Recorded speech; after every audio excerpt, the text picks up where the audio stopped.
Agir ou réagir? Quand on est dans l'intervention, il y a deux options qui se proposent à nous. À toutes les fois qu'une situation arrive, nous avons le choix de agir ou encore de réagir. Et quelle est la nuance? La nuance est relativement fort simple. Quand j'agis dans une situation de crise, une situation délicate, quand j'agis, mon intelligence, mes émotions et mon corps forment un tout cohérent. Et c'est là que j'interviens de belle et de bonne façon comme tel. Je suis en maîtrise de moi-même.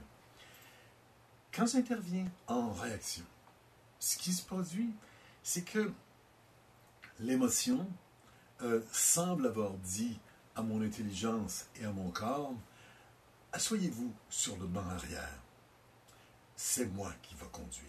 Et c'est l'émotion qui conduit à des vitesses vertigineuses, qui va même foncer dans les obstacles, peu importe.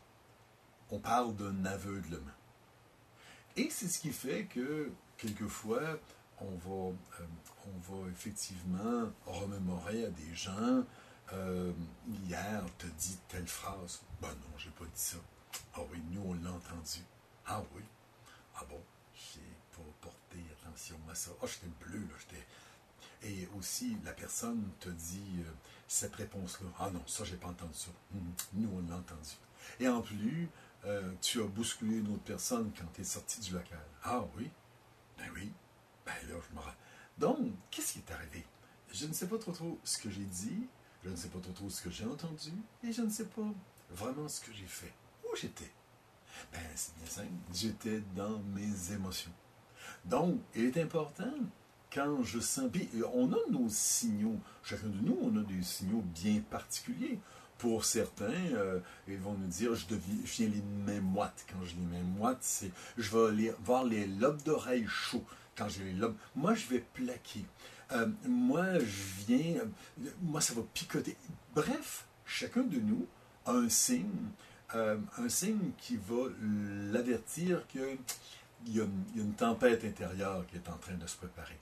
D'où là, l'intelligence de dire, oups, si ça se prépare, ben, je serais peut-être mieux d'arrêter là. Au même titre que si on sentait qu'un de nos pneus se dégonflait rapidement, on ne dira pas, ben, je vais continuer, ben non, je vais m'arrêter parce que là, je risque de prendre le champ. Donc, quand on est en réaction, habituellement, ce sont des erreurs, ce sont des blessures que je vais infliger. Et si on revoyait la vidéo de notre intervention, nous aurions nous-mêmes peu de fierté de ce qu'on a dit, de ce qu'on a fait, et surtout de la manière qu'on le dit. Et il faut savoir que même si au lendemain de ces situations-là, on peut dire aux gens, je m'excuse, le mal est fait. La perte de contrôle était évidente dans ce sens-là. Il en va de même pour notre interlocuteur. Donc, quand nous percevons que notre interlocuteur il est submergé par l'émotion, ben c'est comme inutile de parler avec lui, d'intervenir avec lui. Je ne dis pas l'arrêt d'agir. L'arrêt d'agir, c'est de faire cesser un comportement, mais pas d'en discuter. Pas d'élaborer sur le pourquoi, le comment, etc., mais faire cesser l'arrêt d'agir. Mais l'intervention viendra plus tard. Pourquoi? Parce que l'individu qui est submergé par ses émotions, on le comprend très bien d'ailleurs sur le plan physique.